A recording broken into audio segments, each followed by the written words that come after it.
Give me my theme music.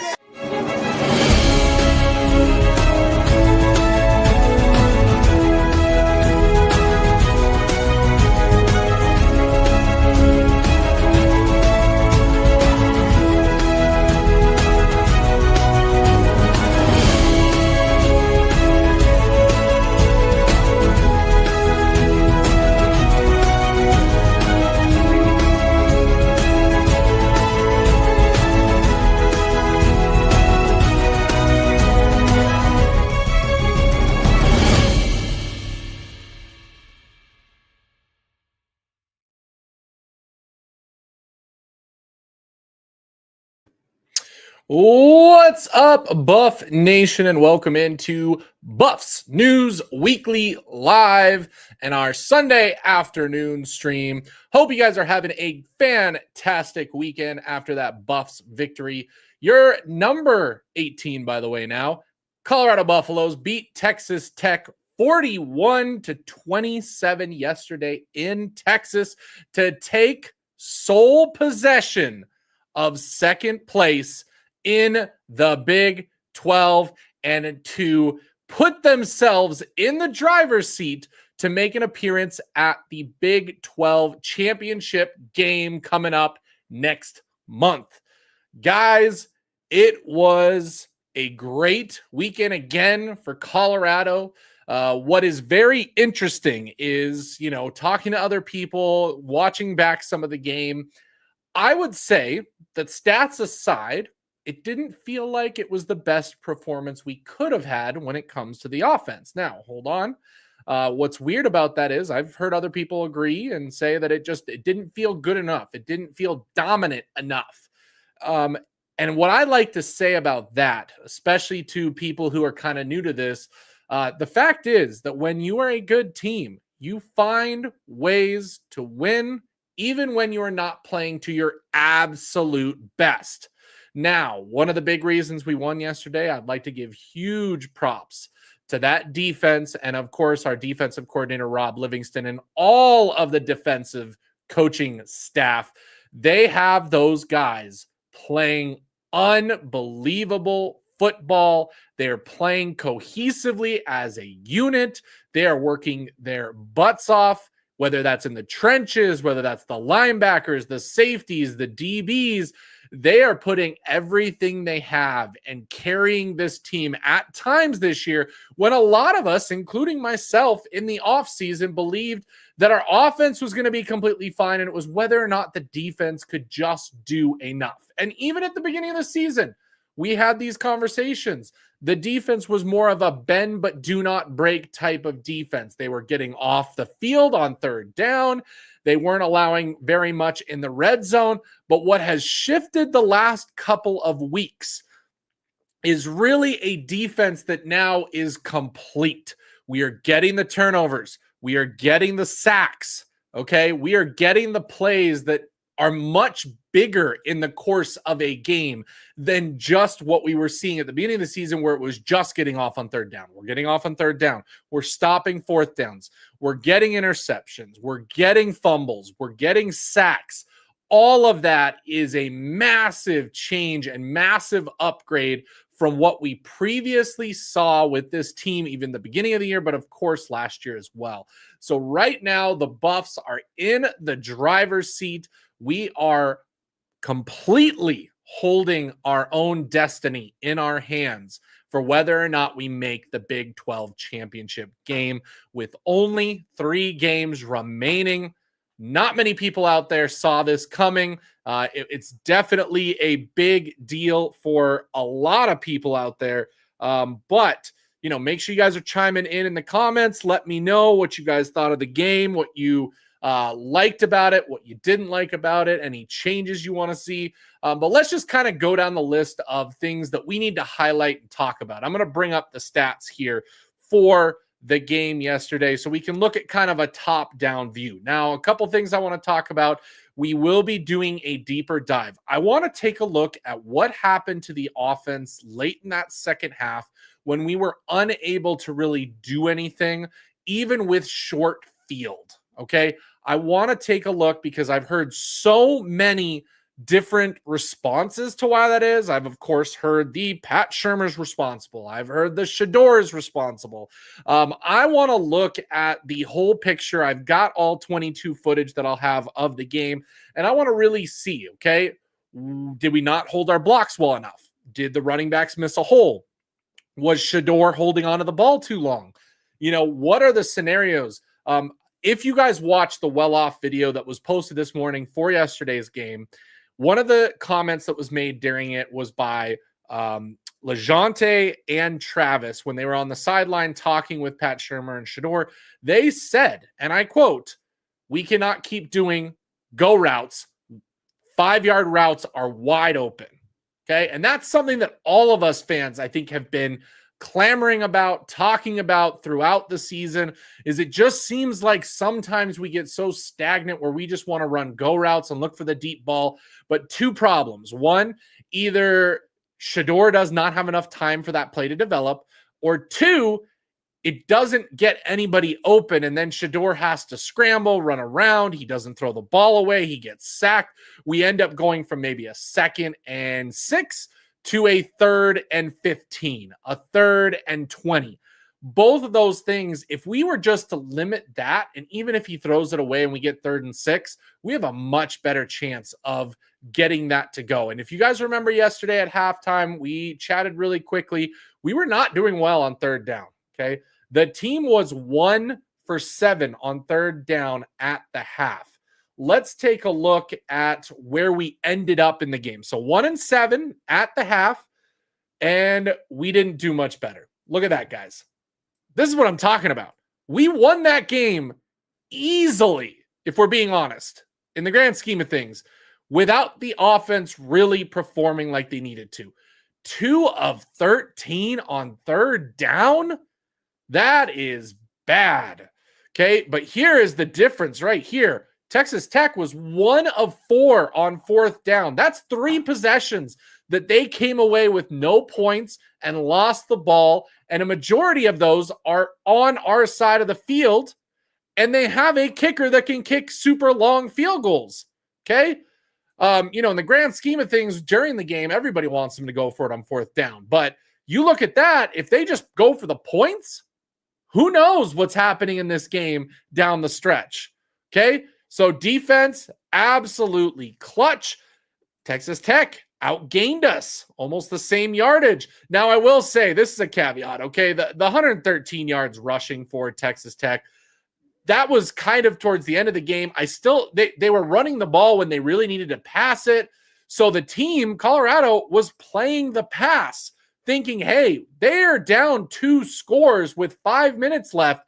They need to score, and they need to score fast. And instead, Texas Tech was taking what we gave them and ran the ball. So they had the opportunities and the space to get some bigger carries when it came to running the ball. But again, that's going to waste time. That has risk of getting no yardage. And again, time running off the clock. So I think that's what we accepted. We were taking, and even Coach Prime said that in his press conference after the game, was the biggest reason that the rushing yards were as high as they were and so successful for Taj on Texas Tech was because down the stretch, we decided to play off the line and play the pass because we knew that they had to go for it. Okay. Blue Roller Coaster, thank you for coming in. Linebackers are the best in the nation, period. No joke. Nakai Hill-Green is going to be drafted into the NFL with the way that he has played this year. That interception yesterday was absolutely insane. One of the best plays defensively that we've had all year, and made a massive difference, obviously, to how that game ended up. All those turnovers in the 4th quarter and the end of the game. Massive, massive, massive. Now, let's look at this. Penalties. We had 14 penalties for 106 yards. I kept hearing Texas Tech fans say that, the refs lost them the game. There was the blatantly missed face mask on the sack. That is fine. That was definitely missed. But I could also say that there was a bunch of pass interferences missed.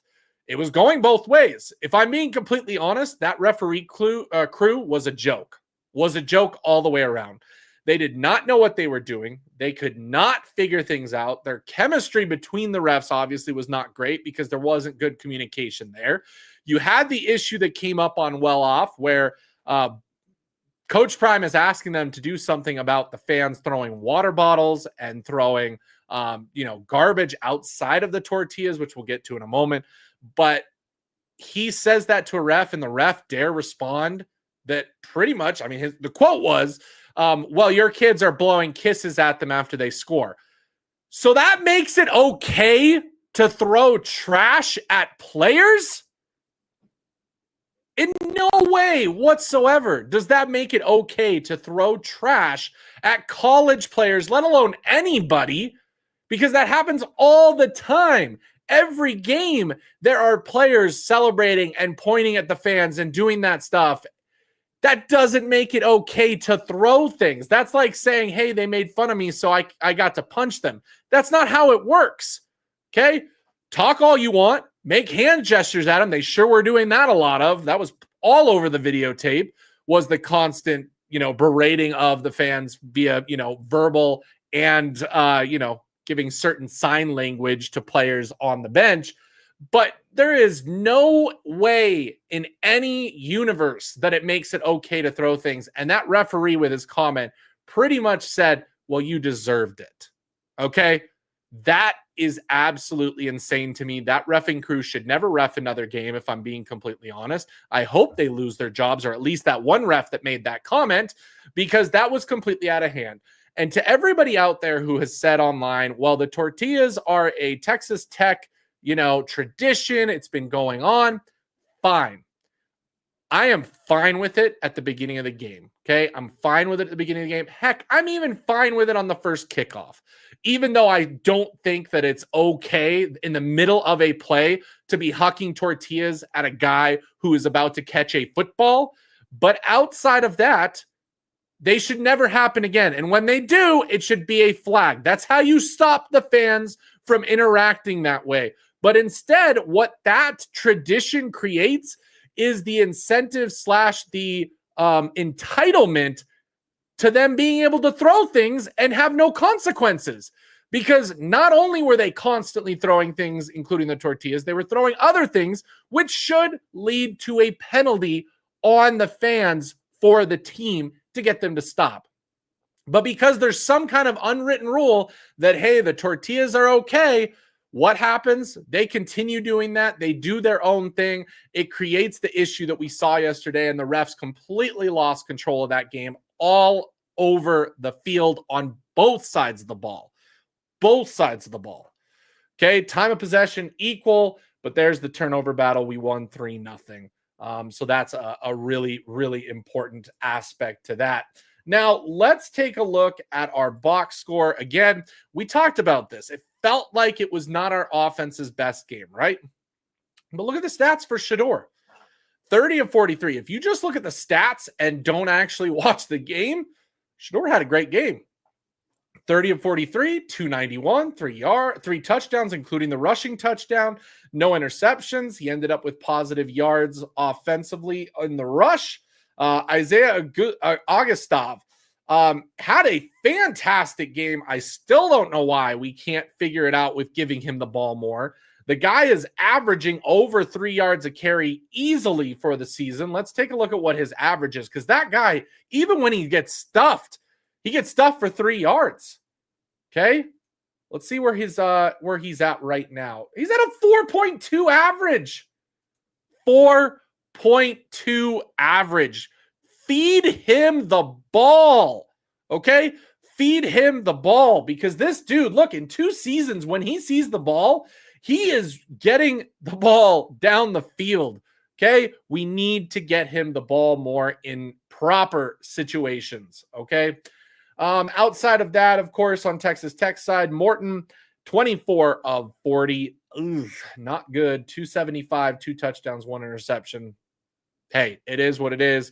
That stat line's not going to really. And here's the big one. Yeah, Taj Brooks went for 137 on 31 carries with 1 touchdown. The 137, almost 80 of that came, it felt like, at the end of the game. So I call that a win in our books. Of course, the -36 for all those sacks, which we'll talk about here in just a moment. And then we've also got the receiving, of course, Travis going for nearly 100 yards and a touchdown, LeJonte 82 yards and a touchdown, Will Shepherd 79 yards and a touchdown. We spread it out. Isaiah Augustov 21 yards, Savell Smalls 10, Draylon Miller 5. So spreading the ball around pretty evenly yesterday, okay? He didn't just go after one person, but spreading the ball around. And then on the other side, Josh Kelly had a day. Jalen Conyers, he had a day. Just couldn't stop him with size-wise. But that's about it. That's about it. But let's look at the defense, guys, because this is where we all came for. Blue roller coaster. Linebackers are the best in the country. Look at this. Look at the sack party that we had. And let's talk about Amari McNeil. 1.5 sacks, 3 tackles for a loss, 2 solos, 9 tackles. Amari McNeil had his coming out party big time yesterday. And just watching the defensive line perform yesterday and how well they did, seeing just the moves on the defensive line, the different things that they did. Oh my goodness. You can tell Damian Lewis and Warren Sapp and Coach Dancy, all of those guys that work on that defensive front are absolutely, we're getting our money's worth from them. And they are 100% a massive part of this success. The good news is, at least on the Warren Sapp angle, he's not going to leave to take some higher up job, okay? That isn't why he's doing this. Warren Sapp is doing this because 1, he loves Coach Prime. 2, he loves working with the kids. 3, this is what he does. And it's very, he doesn't have to put in the crazy amount of times that like an assistant coach would have to do. That's where I see that at and why I think is going on. Sports highlights. We had Taj Brooks held down. His coach even said he got all the yards in the last 3 minutes when the Buffs were in zone for the pass. He wouldn't have got it if it's the offense's fault. 100%. And so for them to be celebrating that record, like, we got it in this game, getting the 130 yards needed. That was a pointless trash yardage situation. VHF, did Jimmy Horn? Yes, he did. He got hurt somewhat early on. He had 2 kick returns. Now, the rumor, again, these are all rumors, guys. I'm not, Uncle Neely said he would neither confirm nor deny. There was some grumblings from the team yesterday, but it's going to sound crazy. Somebody said from Colorado that Jimmy Horn partially sprained his ankle slipping on a tortilla on the field during one of his kickoffs before he left the game. Whether or not that actually happened, who knows? But we do know that Jimmy Horn did leave the game with an injury and did not return. I think that might have hurt a little bit of the game plan that Colorado had. As you guys saw, when we started to go to the screen game to Will Shepherd, just picture Jimmy Horn in that position. That's probably what we would have seen. And obviously, Jimmy Horn and his speed would have been great. TK, Jimmy Horn's CU career has been a sport. I don't think it has. I don't think it has. Has it been as big as he would have wanted? No. Has it been as big as it could have been? No, I don't think so. This year has been injury prone, but last year he had a fantastic season. He really did. This year, not as much, but when he has played, look at last week. He had the big touchdown that got called back. I don't really put that on him. Let me go real quick. Here we go. Jimmy Horn. Let's look at his stats this year. Let's see what he's doing. Okay. So last year, 58 catches, 567 yards, 6 touchdowns. That's a pretty good year. Okay. The problem is this year, he only has 1 touchdown. He's almost matched his yards, but he's also played in less games. I'm trying to see how many games has he played. Does it talk about that? That's his biggest problem is just staying on the field. But 434, look, 13-yard average. He's just not seeing the ball / staying on the field long enough. So, it's not a bad career. He's going to go for nearly 2,000 yards in his career. At 12.5-yard average, 11 touchdowns over 4 seasons. It's not bad. It's truly, truly not bad. I agree. I hope he's okay for the next game against Utah. That's going to be an important aspect. I really hope he's back. But hey, the good news is what we talked about in the offseason. This wide receiver room is deep. We lost Omarion Miller. That could have killed a team. I do love that some of the boys gave some props to Omarion yesterday, saying that they really missed him, saying that, they're accomplishing all this even without Omarion Miller, just going to show you how big of an impact they believe he is. And again, I think he's going to be. Omarion Miller will be wide receiver number 1 next year for Colorado. You can almost put it in the bank that that's going to happen. So we pray that he comes back from this injury stronger, ready to go. He's going to have a big part of this team going forward. Yep. How did this NCAA even allow them to throw? How do they, with privileges that the rest of college football fans don't have? I don't know. I don't know. The tortilla thing is absolutely ridiculous. I don't think it should be a thing. It's obvious what that led to yesterday. If anything, yesterday's actions and how that game went and how often they were doing it and all that stuff, that right there should be the end of it. That should be the Big 12 and the NCAA coming in and saying, hey, you know what? Unfortunately, you guys lost privilege. It's creating a bad precedent. It's making people think they can throw other things. You're throwing it at other times during the game. It should be a one and done thing.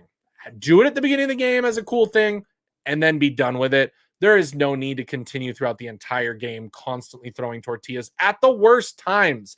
Literally mid-play, we're getting tortillas thrown on the field. That should be a penalty.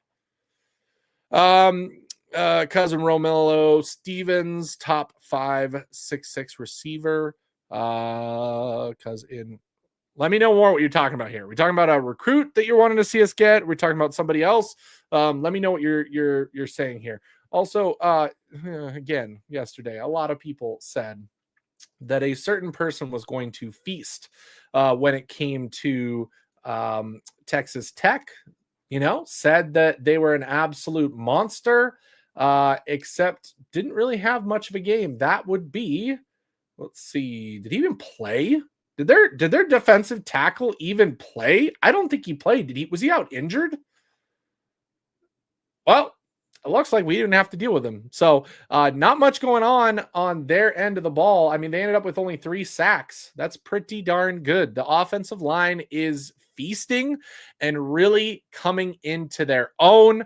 It's just amazing to see. And guys, two people that stood out. 2 people that stood out. Jordan Seaton and Cash Cleveland. Can we just talk about that, everybody? I'm sorry, but everybody in this chat, we all need to be tweeting at Colorado, doing whatever we need to. Cash Cleveland deserves a scholarship on this football team. Coach Prime has a massive buffer on scholarships each year. We're getting more scholarships next year because of the rule changes. Give Cash Cleveland a scholarship right now. He is our center of the future. The dude will be starting for the next 4 years. Absolutely insane ability as a true freshman walk-on to do what he is doing on the field. Those guys are 3-4 times bigger than him, and he is looking so good. He is communicating. It seems like the whole interior of the line is picking up the different blocks and stunts that we weren't at the beginning of the year. To me, that tells me that he is able to point them out. He is able to communicate and switch off with people. He is doing a great job of getting that double team sealed block and then switching off.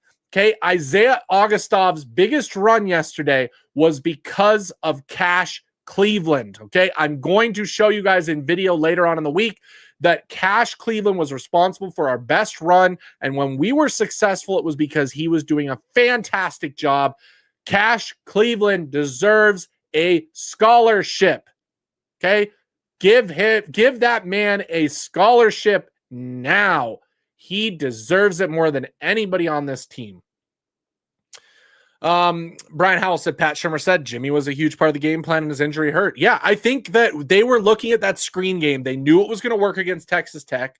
They wanted to do that heavily during the game. And the problem was that Jimmy was supposed to be that guy. So he goes out. They have to start rotating who takes those screenplays. It felt like sometimes they were off, but hey, that was our biggest play of the game. We kept doing it. It worked every time. Will Shepherd did quite well. Can you guys imagine, though? We know that Jimmy is faster than Will Shepherd.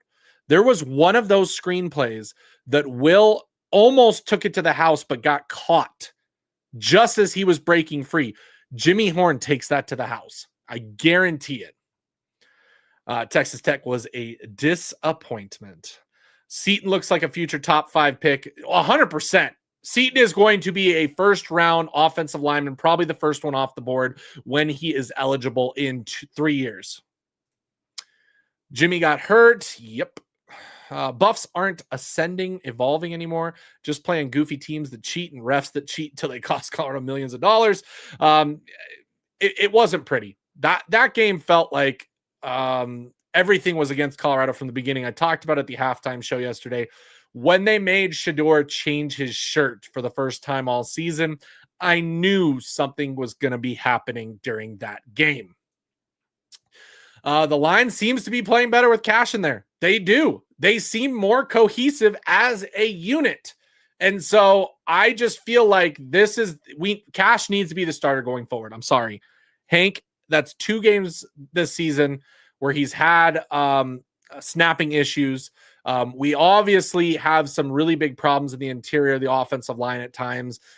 When Cash is in there, we really don't. He did let one play kind of go that I saw, but otherwise Cash is the starter. He really, really is.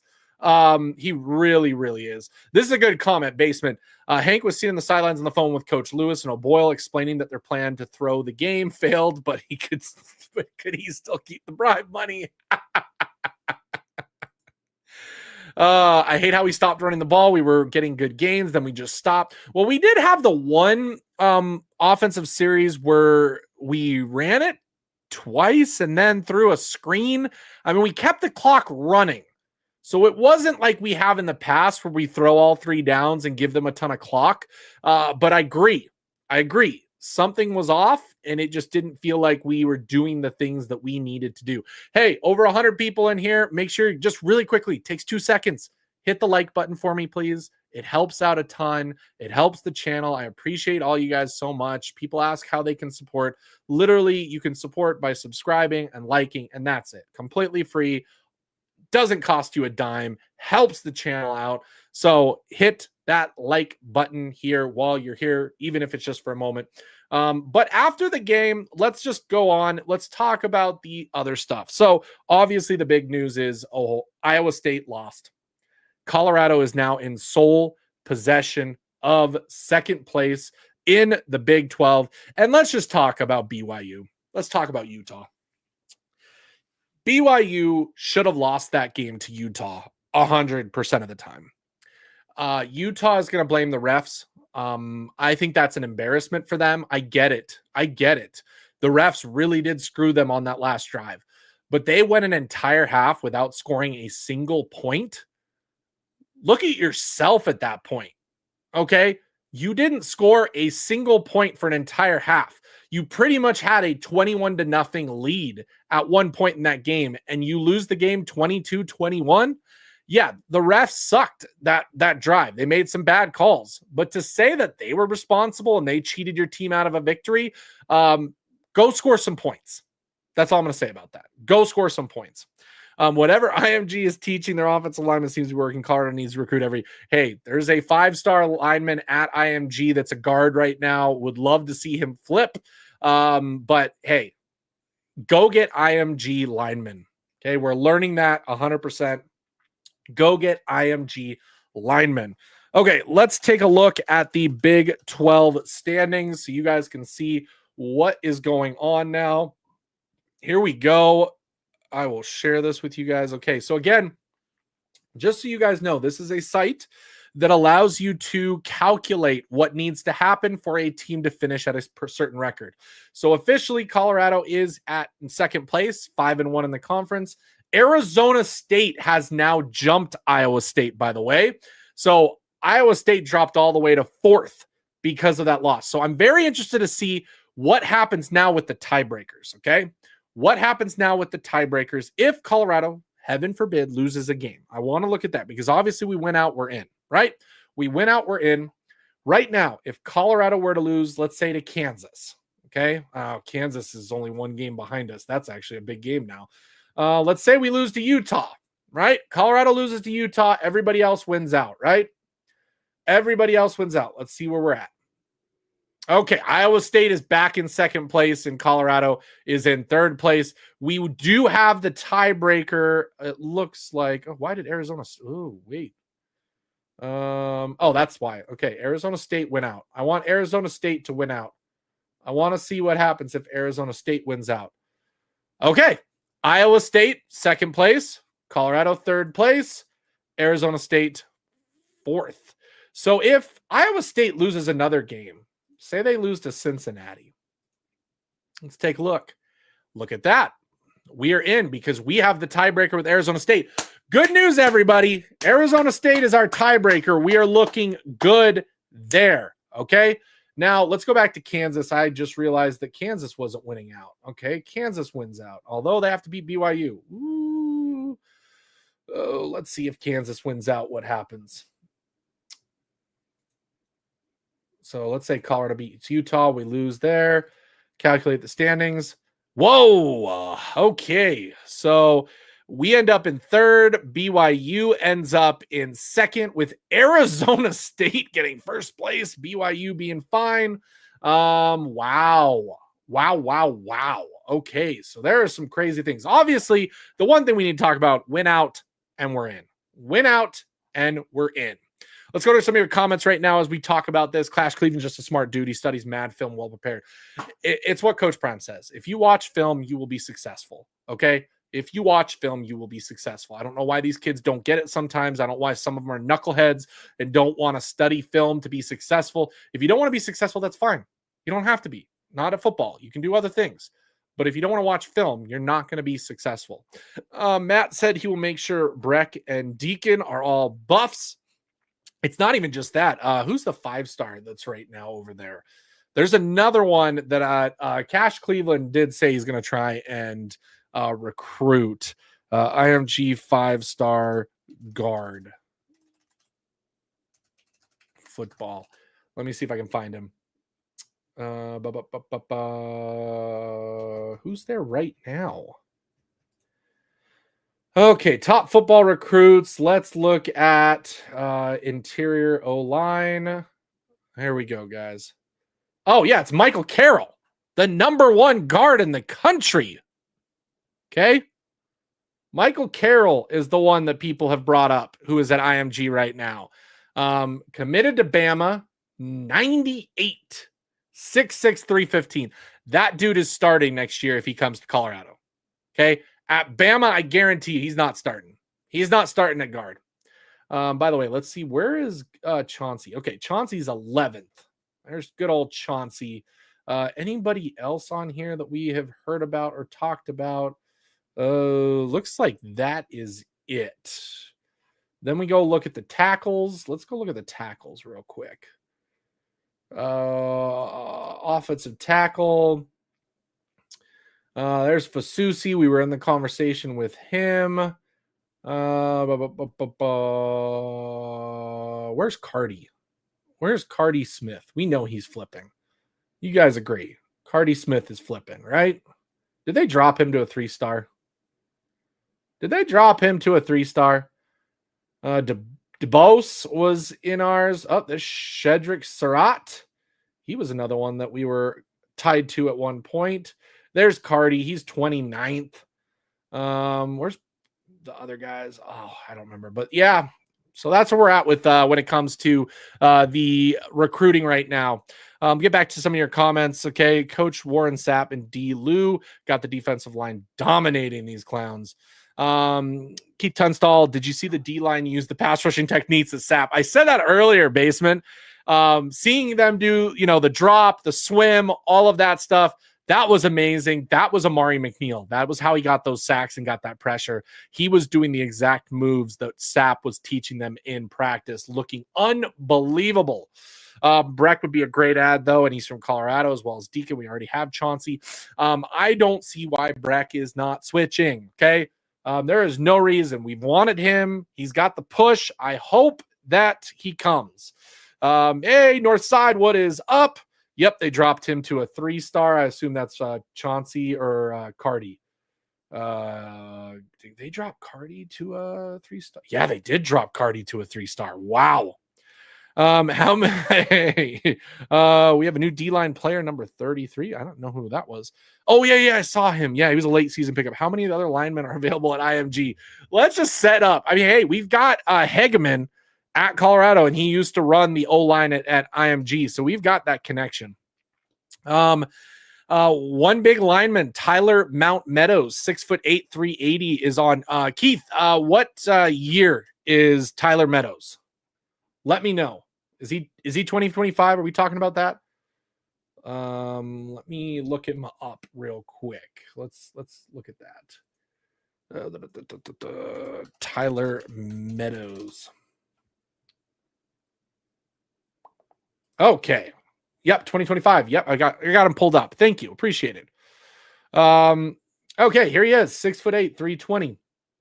Ohio, class of 2025. Oh, unrated. Okay. And look at that.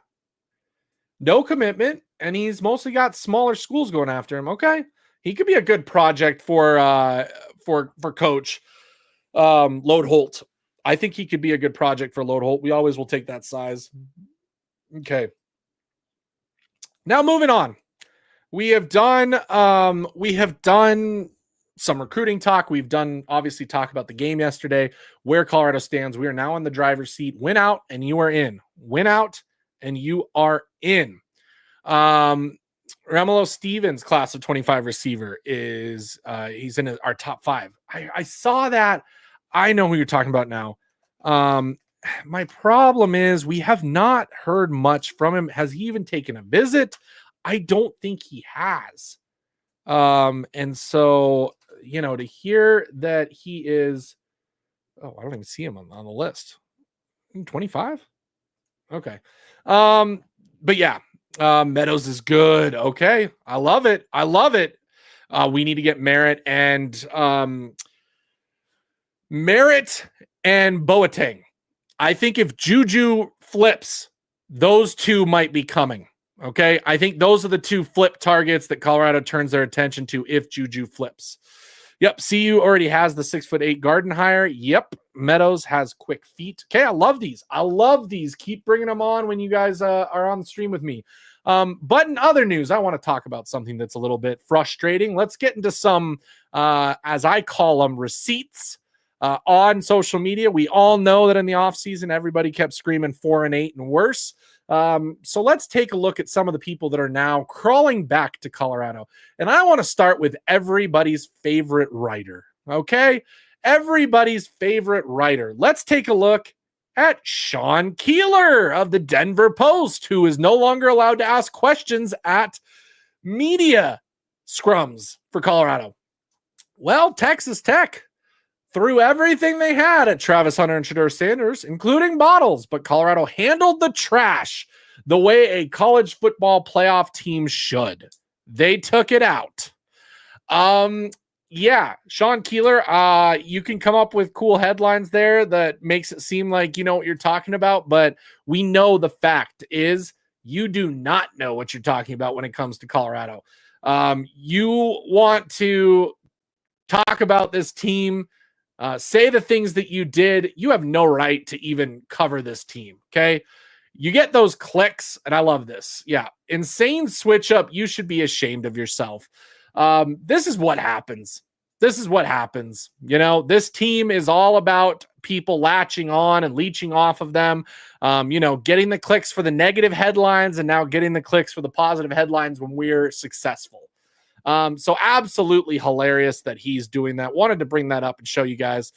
We lost Byron Baldwin. We move on. Hey, TK, here's the thing. I was a little confused about the Byron Baldwin pursuit because we have already, 3 safeties committed for next year? That would have been our 4th. We don't really need it. Okay, that is a position of strength coming up that we don't really.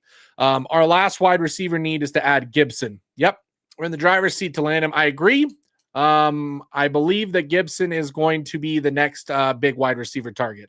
Yeah, Baldwin went back to Indiana because they upped the bag for him. I don't blame him. Okay, I saw the writing on the wall. Again, we were not a place where he was going to come and easily start the first year.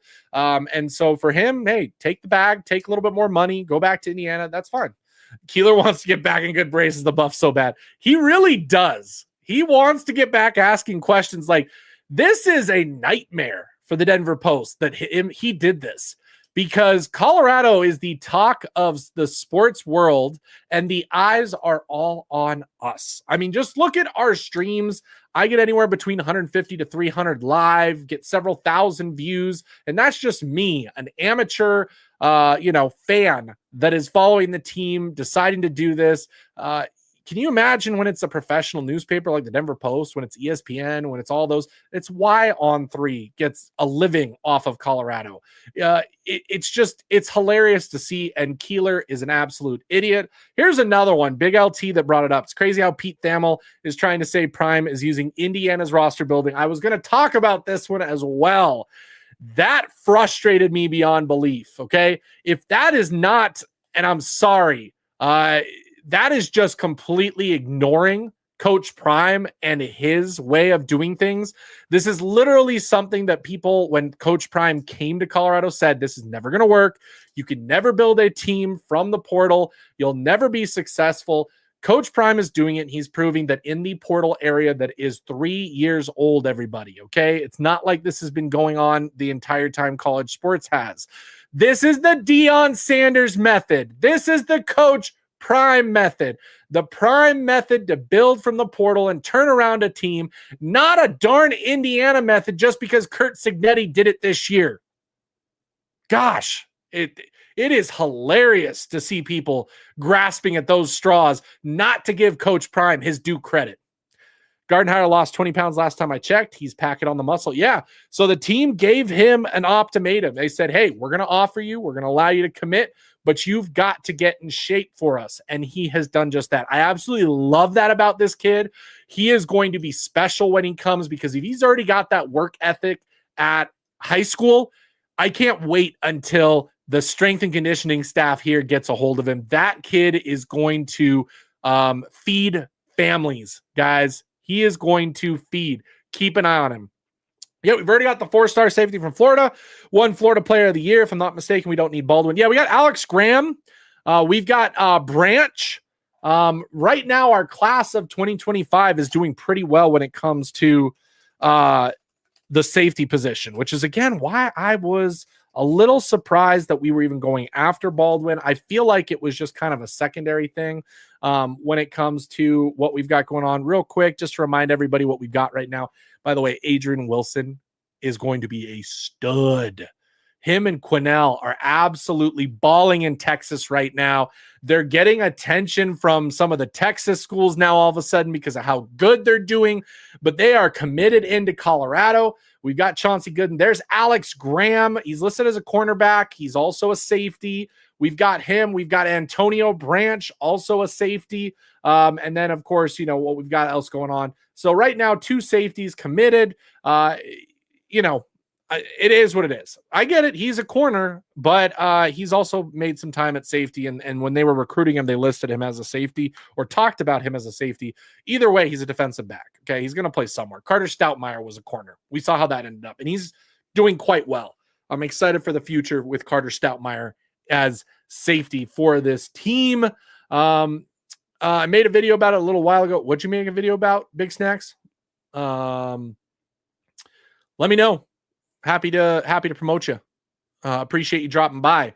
Go check out the video. Let me know what it is. I'll go check it out after this. But yeah, so let's go on to some other fun things. Okay, let's have some receipt time this Sunday afternoon. It's a nice Sunday afternoon. The Buffs won. They're in second place. We are 7-2 as a team, which nobody thought outside of the Colorado fans thought we were going to be.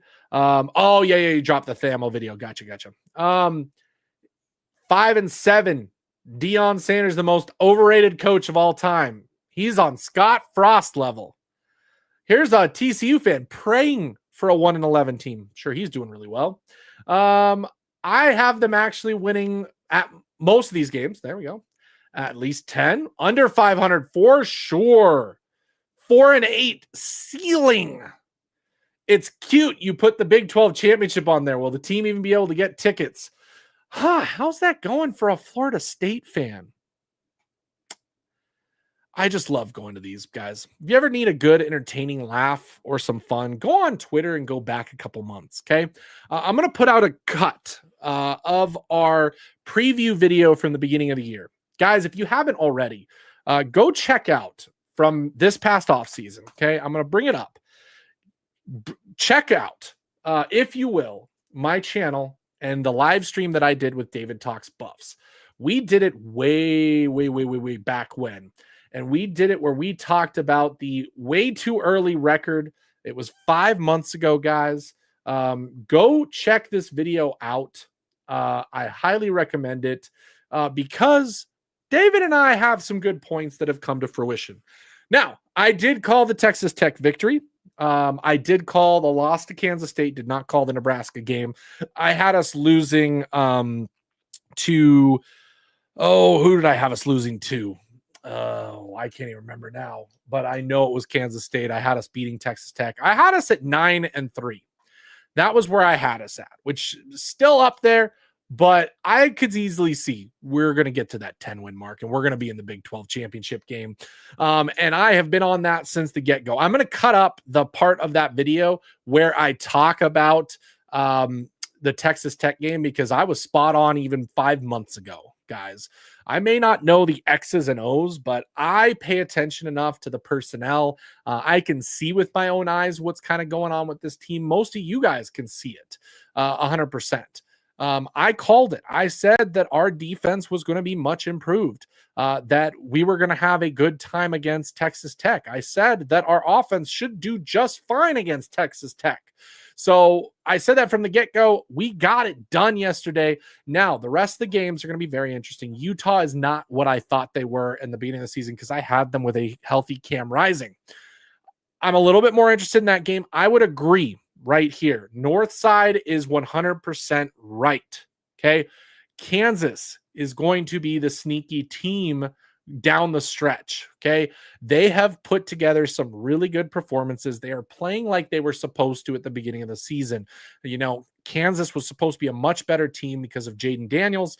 Jaden Daniels is a decent quarterback and has finally come on. And he is a running quarterback, which we have had issues at times.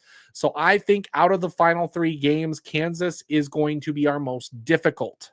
Okay. Our most difficult if we perform like we did yesterday. If we do not put together an entire game like we did against UCF, like we did against Cincinnati, like some of the games that we've had where we've put together an entire performance, both front to back, we are going to run into issues against Kansas. We cannot overlook that game. Sports highlight, I had the Buffs at 9 wins. Looks like they'll get to 10 and win out 100%. Yeah. So you can't sleep on Kansas. Yep, they're going to play the spoiler down the stretch. How does 24/7 rank our recruiting class? I like them better than On3 because they don't drop recruits ranking when they commit to Colorado. The difference I see with 24/7, they're a lot more conservative when it comes to their rankings. So a lot of guys who got dropped on On3 were already at the lower level. But when it comes to Colorado's 2025 recruiting class on 24/7, let's let you guys know right now where we are at. Okay. Oh, that's in the state of Colorado. There we go. Colorado football commits. Okay. Here we guys go. You asked for it. VHF. We are right now ranked 79th overall. This is not right. What am I looking at wrong here? Why does it only have 1? Oh, there we go. Refresh. Okay, so 79th ranked. They have Chauncey Gooden as our best. So yeah, he is 4-star. He is better than On3 has. Adrian Wilson On3 good. Quinnell good. Christian Hudson 3-star. Alex Graham 3-star. Mantrez Walker, 3-star. Antonio Branch, 3-star. Zane D'Souza, 3. Corbin Leisure, 3. Jay Gardenhire, 3. So a little less 4 stars than we had, but also higher with Chauncey being up there. So yeah, that's where we're at. Utah and Kansas are the 2 teams that are going to play CU hard, but our Buffs just have to play the same way we have been. CU has got to get the running quarterback situation under wraps. So it's going to be a long day against Kansas, 100%. They're not worried about Kansas. It's Utah. Okay. You think Utah's the harder game. Okay. I easily had the Buffs at 10 wins, and I will get a free full barbecue from my coworker when they win those last 3 and 7 days of dinner from another coworker. Hey, you're cashing in. Everybody should have been cashing in because we all know the truth. That 5.5 win total was not going to happen. 24/7 does drop rankings when players are looking at CU. They dropped Cardi to a 3-star real quick, but Chauncey's still a 4. So that says something there. Also check rivals as well. Yeah, for sure. Wonder why CU doesn't run the Wildcat with Walt. That is his game. Hey, when it comes to some creative play calling, guys, let's just say Colorado has not needed creative play calling yet. If I am a smart man, I think that they are holding out some stuff that we have not seen yet for the Big 12 championship, for the playoffs. Okay.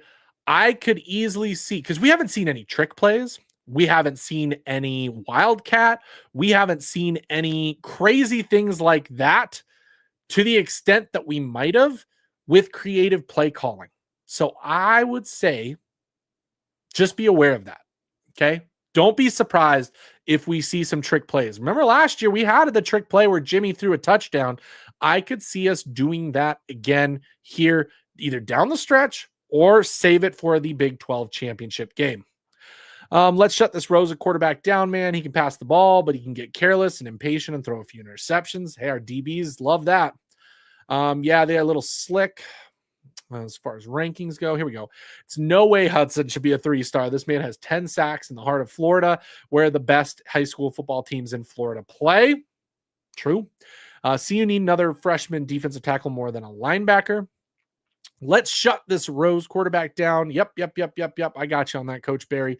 So yeah, that's where we're sitting at. A couple other things I want to point out. Obviously, the big one today is Colorado has moved up to number 18 in the AP poll. Nothing really to worry about with the ratings because of the fact that the national championship isn't what it used to be. We're 1-2 play, and we're now in a 12 playoff team with a guaranteed entry if you win the championship. We just got to focus on that. Rankings do not mean anything anymore. They do not mean what they used to. They might with an at-large bid, and that'll help us out, but the team just needs to do what they need to do and not worry about what the ranking committees think of Colorado, and we will do just fine. Last thing that I want to talk about from yesterday's game, we talked about the tortillas. We talked about, kind of the fan interactions. I've heard from numerous people on the ground at the Texas Tech game that it was one of the worst games when it came to being called slurs, being called different things. It was just not good. Okay. And Northside, I covered this a little bit at the beginning as well. The Big 12 refs are just absolutely blowing it this year. They do not know what they are doing when it comes to these games. They did not have that game under wraps. I said it was bad both ways. Okay. Yes, they missed that blatant face mask on us on the sack in the fourth quarter. But they also missed several pass interferences. They missed the pick plays by Texas Tech that led to touchdowns. So they missed stuff on both sides. If a Texas Tech fan wants to say they lost that game because of reffing, I would challenge that, because if anything, they also benefited from some calls as well. So to say that they lost based on that one call, yeah, you also gained a touchdown because of the pick play that was an obvious pick play that should have been called. So not good. But here's the other thing I want to talk about. They had speakers on CU's sideline pumping in crowd volume and music. It is unbelievable that they decided to do that. That is absolutely ridiculous. That should not be allowed, one. But two, that is embarrassing as a Texas Tech fan, player, whatever.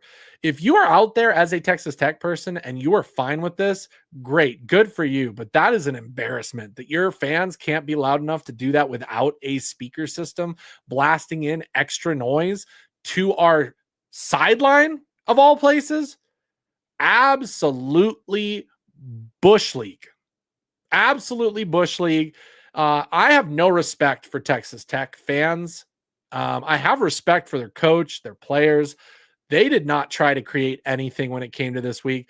But between the flag controversy that happened with their stupid junk t-shirt store, and then going in, getting the refs telling Shador he needs to change his jersey, to the tortillas being thrown, to more things being thrown, to pumping music in.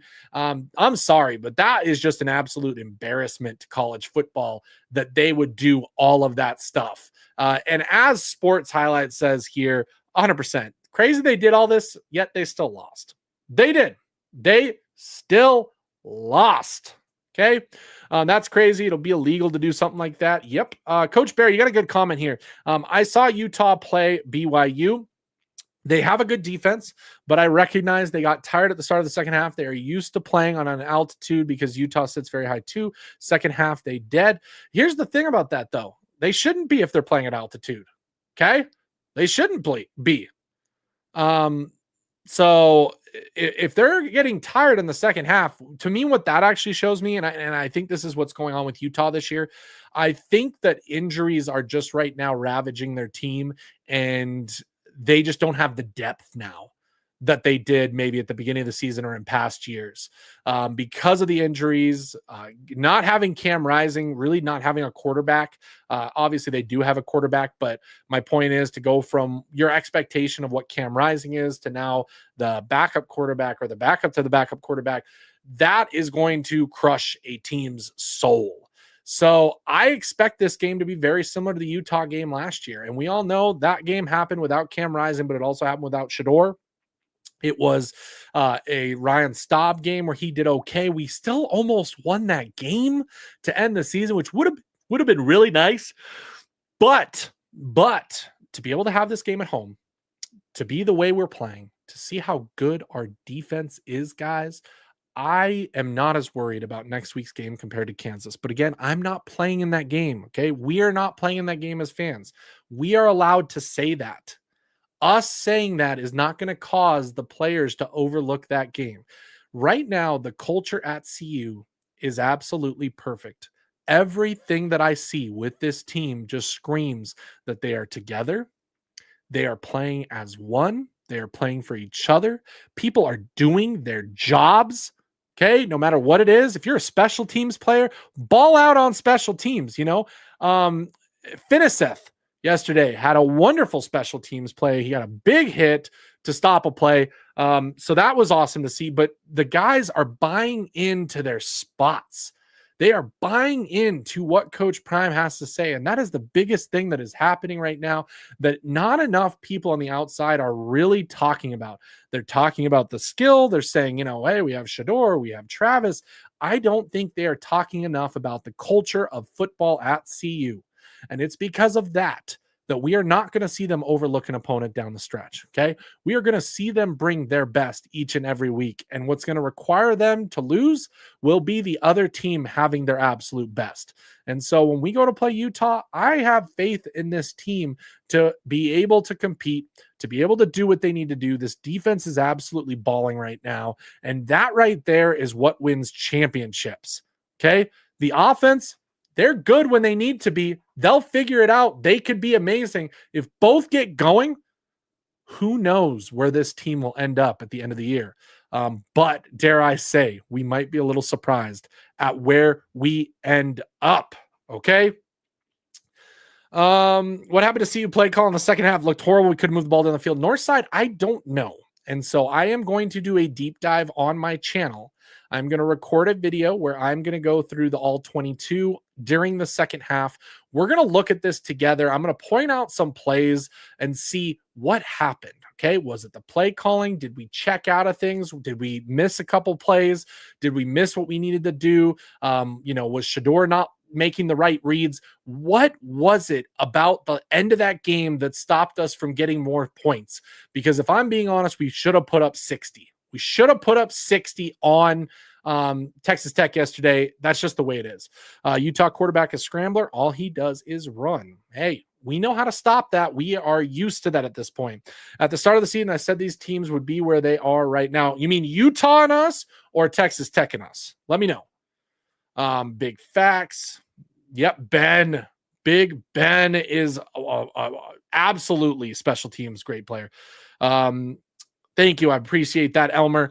Don't overlook Utah game. BYU escaped off a 4th down penalty on their tone. Their defense will blitz hard first half. Buffs O-line has to step up. So, Coach Barry, real quick. I said this much earlier. I agree. I get that. But Utah also didn't score a point in the second half. Okay. So the whole BYU escaped off a 4th down penalty and all this on a BS call. I get that. But Utah did not score a single point that second half. They only have themselves to blame. If that happened to Colorado and we lost on a crappy call on the last drive, I'd also be saying, well, why didn't we score, once? Had we lost yesterday to Texas Tech somehow, I would have said, how did we not score off of one of our turnovers in the second half down the stretch that would have made it a 3-score game and ended the game? Instead, we let Texas Tech hang around and put it on the defense to win the game down the stretch, which they did. Thank you, defense. But 100%. BYU might not win another game this season. I don't disagree. They are not looking good. Okay? BYU does not scare me. If we get to BYU in the championship game, I like our chances. Russ, in these recruiting spaces, Texas Tech, Micah Hudson might be a buff. I'll have to look into him. I was thinking the same thing. CU should have put up 60. They don't speak on the culture because it doesn't fit the narrative or image they want. 100% Big LT. That is the biggest problem that nobody will talk about, but we'll talk about here, and the fans know it, and fan spaces will talk about it. That is the biggest thing that's different. Didn't Texas Tech keeping 8-man deep the entire game? Shador did not complete one deep ball the entire game. His screen passing was the difference. Yeah, and I talked about this as well earlier. If you guys go watch Well Off, LeJohntay and Travis call this out. They say, hey, we need to stop doing go routes and do 5-yard routes. The 5 yards is open. They're giving us cushions. Give us the ball. Okay? And the screens were absolutely the difference of that game. Every single screen, unless Shador played a bad ball, went for easily 15 yards. That just tells you what they were playing. 100%. Utah's offense is so bad. I don't know if they even score next week. Like, not even kidding. Well, there you go. Utah, a critical interception by the Utah quarterback. Yep. I called ASU versus CU for the Big 12 championship at the start of the season. Hey, Big Snacks, that might come true. If ASU wins out and we win out, there is a very likelihood that we are getting a rematch against the Sun Devils from last year. And I still like our chances. Although ASU is playing some damn good ball. Damn good ball from ASU. So, yeah. But big reminder to you guys, Wednesday night, we will have the Buff Blitz. And we will talk about next week's game. Real quick, Eric coming through with the super chat, $10. Russ, I know the records of the teams we have left, but I noticed when they play CU, they play above their record. I said this from the get-go. And you guys tell me if you agree with me. Eric, 100% right. Great use of a super chat here, because that felt like it was Texas Tech's Super Bowl at the beginning of the game. Did it not, everybody? Like, did it not? The first hit of the game, they're getting pumped. Every first down, they are pumped. They're getting in players' faces. They are excited. They score that touchdown. They are celebrating like they just won the Super Bowl. Okay. And every hit against CU and the turnovers, they were jamming. Okay. And so I think some of the slow start to CU is actually not as bad as we think it is. I just think that teams come in against us with the best that they have to start a game. They are coming in pumped. They know that all eyes are on that game. It is 100% their Super Bowl each and every week. I mean, we can just talk about that. every team's Super Bowl. We could talk about Nebraska. Kind of blew that a little early, didn't they? Treating us like their Super Bowl, acting like that was the greatest win of their season. I still see Nebraska fans celebrating that victory and holding it against us, even though we are about to go to the Big 12 championship game and they may not even make a bowl game. It's absolutely hilarious to see how fans are viewing Colorado. And that is a fact. When Shador at the Big 12 Media Day said that Colorado is everybody's Super Bowl, we are seeing it happen each and every week. When teams play Colorado, they play above their record. Okay, if they're not a good team, they play above their record. But I also want to take a look at something, guys. Have you guys even looked at the record of the teams that we have played so far this season? Do you guys know what North Dakota State is doing right now? They are going to easily win the national championship at the FCS level. And they are also looking at being bumped up to the Division I level.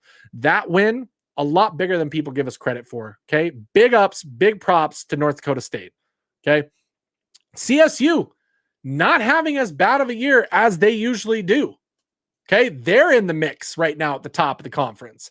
So to say that that was a bad win against a really bad team, again, look at what's happening there. I mean, if anything, our losses are worse than our wins. We're winning against really good teams and losing against teams that maybe not as good as their record shows. Nebraska, struggling. Kansas State, struggling. Okay. But our victories, Cincinnati, rolling. Okay. Arizona's not great. That one, I can say that. But even last Texas Tech, they've been rolling this year, getting that win against Iowa State. We beat them. Okay. UCF, up and down season. They finally have a quarterback and they're looking much better. So it's just interesting to see how everybody treats us when they come to play Colorado. Okay. When they come to play Colorado, it is very telling what is happening and what is going on. Okay. 100%. Okay. Let's go through some of your guys' comments before we end off today. This J. Phil last year as our wide receiver. You think so?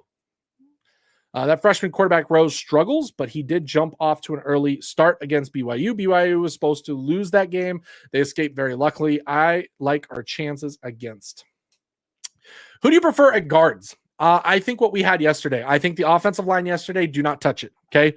What we had yesterday is who should be the starters the rest of the season. Cash Cleveland should be in the game, and then our guards need to stay the same. Let's get some consistency going forward. That's our line, and Shador loves it. Excuse me. I hope BYU wins all the games left so Colorado can have a chance to beat them. I like that matchup. I probably like BYU more than Arizona State. If I'm being completely honest, I like facing off against BYU more than I do Arizona State. I said it. Colorado versus BYU. Travis needs to play the spy. Why? The BYU quarterback is a running quarterback. That freshman quarterback Rose struggles, but he did. Yep. We talked about that. Agreed. Great comment, Eric. We share the same name. And we got another one. Hold on. Good thing we have the team where it didn't affect us. This team, the players last year folded. Marie S. Keep up the great work. Go Buffs. Appreciate you, Marie. Coming in with the $10 super chat. I thank you guys so much. The love and support that you guys have shown in the last 2 weeks has been unbelievable. I can't thank you guys enough for letting me do this, for letting me be a part of this community, for letting me share my love and my gift. I have always wanted to do sports talk, went to school for it, like I say every single time. YouTube gives me that kind of ability to do it on my own. I didn't get that chance out of college, and so here we are. So I appreciate you, Marie, and again, Go Buffs. Thank you. I think the officials are focusing in on hitting us with penalties.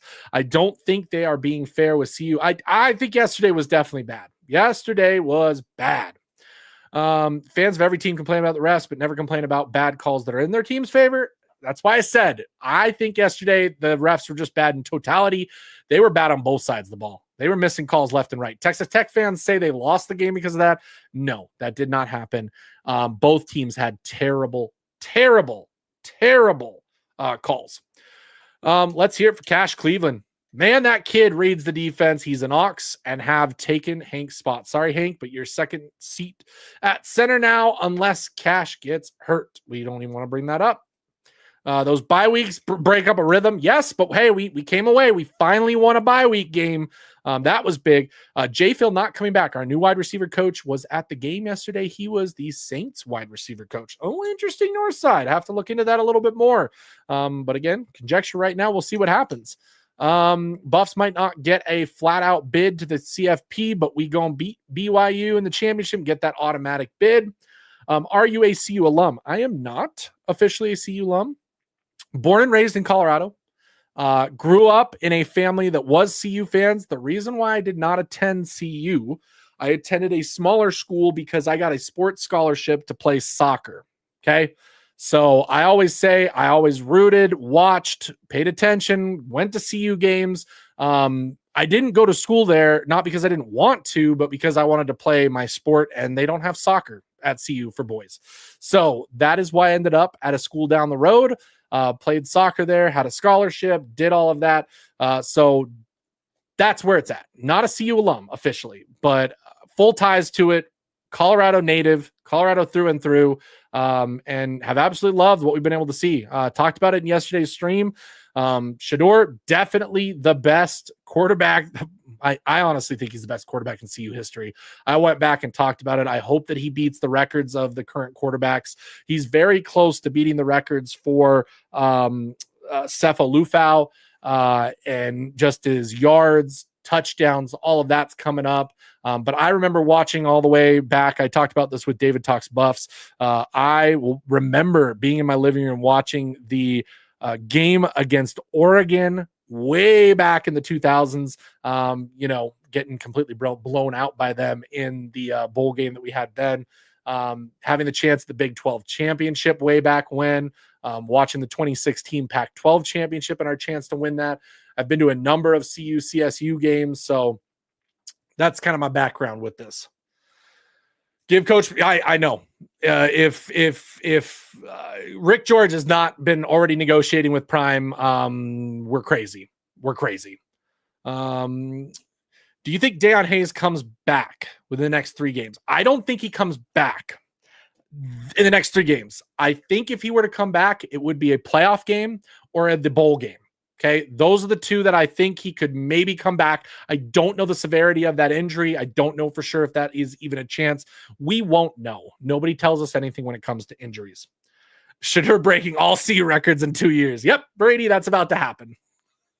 Does anybody know what lower extremity area? I was wondering when. Okay, again, rumor. Neely would not deny this rumor. Rumor was that Jimmy sprained his ankle on a tortilla on one of his kick returns. So lower body ankle injury for Jimmy. We know that. Tossing debris from Texas Tech. Thank you. Because the debris during the pickup allowed for unused timeouts. Therefore, the coaches were able to talk to players. Hey, it did. We didn't have any timeouts left. Coach Prime had to use them, and he used them right, by the way, guys.